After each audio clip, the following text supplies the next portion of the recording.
Il nous dit, Jésus leur adressa une parabole pour montrer qu'il faut toujours prier et ne point se relâcher. Le frère, alors, il l'a dit. Il faut travailler et ne point se relâcher. Il l'a dit dans ses paroles. Alors aujourd'hui, si le Seigneur nous a dit ses instructions, mes frères et sœurs, c'est important aujourd'hui. Il y a quelques années à l'arrière, on ne prêtait pas attention, on n'y pensait même pas un petit peu. C'est la vérité que Dieu le sait. On vivait un peu notre vie comme bon nous semblait. On faisait un petit peu des écarts. Ça peut arriver, ça l'a fait ça. Mais aujourd'hui, dans l'époque qu'on vit, aujourd'hui, on doit prendre conscience et se réveiller que Dieu le sait. Que ma vie, mon foyer, qu'il fasse notre part, que je fais ma part. Faisons notre part ce matin. Parce qu'aujourd'hui, mes frères et sœurs, on vit. Je vous assure, c'est vrai. On peut rire aujourd'hui et demain, on peut pleurer. Aujourd'hui, nous sommes en bonne santé. Demain, on peut atteindre une maladie. Mais à la base de tout cela, c'est la consécration de la prière. Je prie, Seigneur, je suis à ma place, je fais ma part. Dieu l'a déjà fait la sienne. Mais si je fais ma part, alors que Dieu le sait, je serai vainqueur sous l'épreuve, vainqueur dans le combat, vainqueur sous les soucis, vainqueur sous le diable. Que son Saint-Nom soit béni et glorifié. Alors ce matin, voilà de quoi que nous avons besoin. Il faut toujours prier et ne point se relâcher. Imaginez-vous un petit peu Jésus. Il nous dit qu'il passait des nuits, Seigneur, en jeûnant, en priant. Il se mettait à l'écart. Il nous dit qu'il se mettait sur les petites hauteurs. Il priait, il jeûnait. Et lorsque le déclin venait, il descendait dans les villes et les villages. Et qu'est-ce qui se passait à ce moment-là?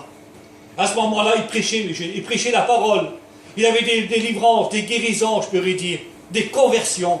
Pourquoi? Parce que Jésus avait besoin de se mettre à part. Il avait besoin de parler à son Père Céleste. Il avait besoin de rentrer, Seigneur, dans cette dimension que Dieu devait donner à son Fils. Il avait besoin de se mettre à part. C'est pas parce que c'était Jésus, non. Parce qu'il avait besoin de se mettre à part. Alors, si Jésus l'a fait, en plus forte raison aussi, mes frères et sœurs. Qui nous sommes, nous, de ne pas passer un moment de prière avec Jésus? Qui nous sommes de ne pas passer un moment avec lui, Seigneur Jésus-Christ? Et aujourd'hui, mes frères et sœurs, aujourd'hui, on doit bien regarder encore plus que jamais, parce que Dieu le sait, c'est vrai. La Bible dit que, encore un petit peu de temps, Jésus viendra. Amen. Et le petit peu de temps que Dieu nous a donné aujourd'hui, mes frères et sœurs, on ne doit pas se relâcher. On ne doit plus négliger. Parce que lorsqu'on néglige, on en subit les conséquences dans notre vie. Que Dieu le sait. C'est marqué, Matthieu 25, la parabole des 10 femmes. Pourquoi que certains qui étaient intelligents, et l'autre, on les appelle des folles? Excusez-moi du mot, que Dieu le sait, c'est vrai. Je n'ai pas d'autre mot de cela. Pourquoi qu'il nous dit qu'il avait 5 chases et 5 folles? J'ai trouvé bizarre cela. Il nous dit qu'au commencement, ils allaient à la rencontre de l'époux. Ils allaient à la rencontre du maître. Et il nous dit qu'au commencement, les 10 lampes, ils étaient pleins. Les sages, il nous dit qu'ils ont pris de l'huile en réserve dans des vases. Et les folles, ils n'ont rien pris du tout. Et il nous dit qu'à certains moments, même les 10, à un certain moment, ils ont tombé dans un sommeil très profond. Mais lorsque la voix fut entendue, voici l'époux, allez-y à sa rencontre. Qu'est-ce qui s'est passé à ce moment-là? Qu'est-ce qui s'est passé? Pour certains, les 10, ils sont réveillés. Les sages, lorsqu'ils sont réveillés, ils avaient de l'huile en réserve. Alors ça, j'appelle des chrétiens ou des chrétiennes qui veillent, qui aiment la prière. Leur lampe est toute allumée à eux. Malgré qu'il y a des circonstances, leur lampe est toute allumée. Malgré qu'ils passent les épreuves, les soucis de la vie, leurs lampes sont toutes allumées. Ils ont tout le temps leur communion avec le Seigneur. C'est des femmes intelligents. J'appelle ça des chrétiens et des chrétiennes intelligents, des serviteurs intelligents. Parce qu'ils aiment la présence de Dieu, ils aiment la prière, ils aiment leur lampe allumée, ils aiment.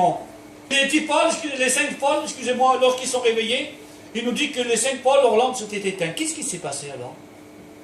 Pourquoi que les 10 lampes au commencement étaient pleines, et au milieu de la nuit, au milieu, je pourrais dire à certains moments, lorsqu'ils se réveillés, les sages, leurs lampes étaient allumées, et les folles, leurs lampes étaient éteintes. Qu'est-ce qui s'est passé à ce moment-là? Vous ne trouvez pas qu'il y a une petite anomalie à quelque part? Vous ne trouvez pas qu'il y a un petit peu quelque chose? Alors qu'est-ce qui s'est passé? Et oui, quand il nous dit, le maître tardait. Alors pour certains, Seigneur, nous, on attend le Seigneur avec persévérance aujourd'hui. On attend le Seigneur avec fidélité. On subit pour Dieu. On a pu passer par des moments difficiles, mais on aime Dieu.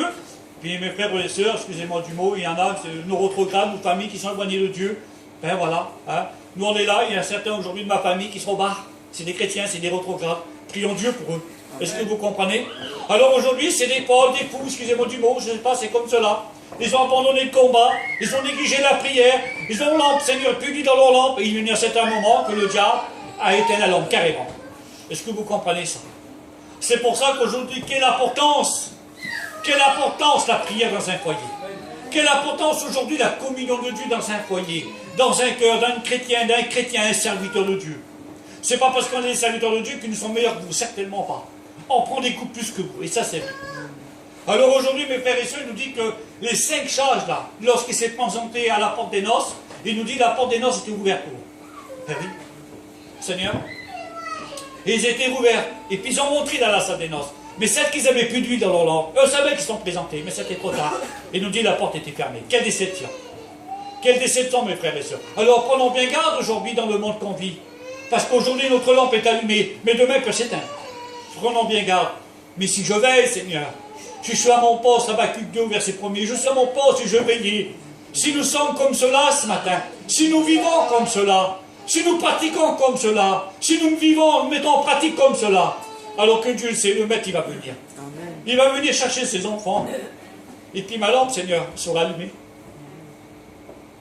Matthieu 25, au verset 21, puis il dira à chacun d'entre nous, celui qui a persévéré jusqu'au bout, celui ou celle que sa lampe sera allumée. Vous savez qu'est-ce qu'il va dire un jour Jésus, son nom? Matthieu 25, verset 21, c'est qui peut nous dire? Il dit, rentre bon fidèle et serviteur, car tu as été fidèle en peu de choses, je t'en confierai beaucoup. Ah oui. Voilà aujourd'hui notre récompense. Tu as été fidèle en peu de choses. Tiens, Seigneur, mais comment ça se fait? Je mange les réunions, je fais tout, Seigneur. Et tu me dis en peu de choses, mais alors comment il faut faire pour avoir des grandes choses? Oui. Non, un peu de choses. Ça veut dire ça que j'ai mis dans ton cœur, tu n'as pris soin. La valeur que j'ai été donnée dans ton cœur, tu n'as pris soin. Tu as veillé, tu es un chrétien qui a veillé.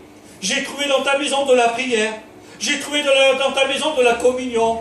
J'ai trouvé de l'amour dans ta maison. J'ai trouvé de la persévérance. Oh, tu étais fidèle un petit peu de choses. Alors je t'en confierai beaucoup grand. Est-ce que vous comprenez ça? Voilà la récompense aujourd'hui que vous avez sur pour vous. À la base du foyer, Seigneur, que la prière soit. Écoutez, qu'est-ce qu'il est marqué aussi? Matthieu, chapitre 21, verset 13. C'est Jésus qui dit ces belles paroles pour nous. Et il leur dit, il est écrit, ma maison sera appelée une maison de prière. Alors il est écrit aujourd'hui que notre maison, mes frères et sœurs, soit appelée une maison de prière. Amen. Ces gens qui disent, un homme, il n'a pas reçu, il ne peut pas donner s'il n'a pas reçu. Est-ce que vous comprenez ça? Ça voudrait dire d'inciter des choses que je ne vis pas, que je ne le fais pas. Il dit que ma maison soit appelée une maison de prière. Et ce matin, je voudrais vous poser une question. Et soyez vrais devant Dieu. Je sais que vous êtes des chrétiens vrais, que vous aimez Jésus.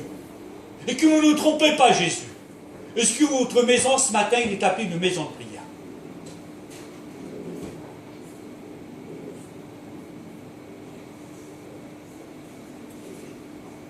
Vous dites pas amen? Ça vous donne à réfléchir? Est-ce que votre maison est appelée une maison de prière ce matin? Amen, dites amen, je le sais. Ben oui, ma maison est appelée une maison de prière aujourd'hui, Seigneur. Parce que si vous n'êtes pas appelé une maison de prière, c'est qu'il y a un anomalie à quelque part, c'est qu'il a une négligence, mes frères et sœurs, ce que vous comprenez. Mais une maison de prière, c'est pas de dire je suis là 365 jours en train de jeûner dans ma maison, c'est pas ça. Que Dieu trouve de la prière dans ma maison. Aujourd'hui, ma maison est appelée une maison de prière. Ça veut dire que l'homme, il a sa consécration avec Dieu, et la compagne aussi, il a sa consécration avec le Seigneur. Ça veut dire que chacun de nous fait notre part. Ça veut dire que voilà la maison qui sert le Seigneur. Voilà la maison que sert Dieu. Voilà la maison que Dieu veut ce matin. Amen. Que votre maison soit appelée une maison de prière. Amen.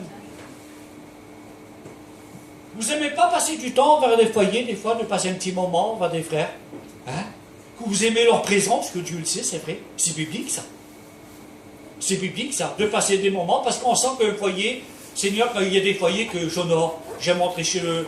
C'est pas parce que c'est des grands spirituels, c'est pas des grands qui profitisons du matin au soir. Non, c'est que le foyer, Seigneur, on sent qu'il y a une communion, qu'il y a de l'amour, Seigneur, et dégageant, il émanant du parfum. Vous comprenez? Puis il y a des foyers, mes frères et sœurs, j'ai déjà rentré dans des foyers, il n'y en a pas ici, mais c'est pas ici. J'ai entré dans des foyers que Dieu sait, c'est vrai que je passe des fois à côté. Ça va, ça oui, ça va, ben voilà. Parce qu'aujourd'hui, hein? On n'ose même pas monter dans une caravane aujourd'hui, que Dieu sait. Ils sont jugés, mes frères, vous comprenez très bien. Hein? Alors ce matin, que Dieu sait que votre maison soit appelée une maison de prière. Quand les gens rentrent chez vous, ils ne vous ont jamais dit, Seigneur, qu'est-ce qu'on est bien ici? Dieu d'amour, j'adore d'aller dans ce petit foyer-là. Je voudrais que Dieu, Seigneur, c'est ça qu'il voudrait de vous. Lorsque les gens viennent chez vous, quand on dit Seigneur Jésus, dans ce foyer-là, il n'y a que de l'amour. Le frère me parle, c'est que du Seigneur. La soeur qui parle à ma compagne, ben, je sais pas, il parle du Seigneur, ils sont bien. Ils entendent ensemble, Seigneur. Voilà aujourd'hui une maison de prière. Alors ce matin, est-ce que nous sommes appelés des maisons de prière? Écoutez-moi, qu'est-ce qu'il est marqué encore? Hébreux 10, 36. Car vous avez besoin de persévérance. Nous avons besoin de persévérance aujourd'hui, mes frères et sœurs. J'ai besoin de persévérer aujourd'hui dans le domaine, dans le domaine de spirituel. J'ai besoin que ma vie a besoin de persévérer aujourd'hui. Est-ce que nous sommes des chrétiens qui persévèrent aujourd'hui? Dans le domaine que Dieu m'a tracé, ces instructions que Dieu m'a laissées, est-ce que je persévère dedans?